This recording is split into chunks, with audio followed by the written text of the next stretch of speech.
శ్రీరామనవమి పండుగ శుభాకాంక్షలు. లోక కళ్యాణార్థం కోసం శ్రీరామచంద్రుడు మానవ రూపంలో అవతరించాడు.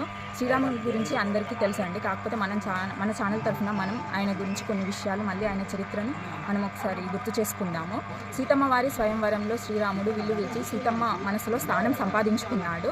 అనంతరం సీతమ్మ తల్లిని వివాహం ఆడాడు. తన తల్లిదండ్రుల కోరిక మేరకు శ్రీరాముడు 14 సంవత్సరాలు వనవాసానికి వెళ్ళాడు. ఆ వనవాస సమయంలో లంకాధీశుడు రావణుడు సీతమ్మ వారిని భిక్షగాడి రూపంలో వచ్చి అపహరించడం జరిగింది. శ్రీరాముల వారు హనుమంతుని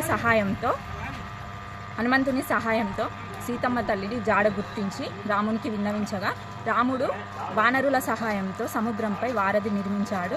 తన సైన్యంతో శ్రీరాముడు లంకకి చేరుకొని రావణునితో భీకర యుద్ధం చేసి సీతమ్మ తల్లిని మళ్ళీ తనతో తిరిగి తీసుకువచ్చాడు.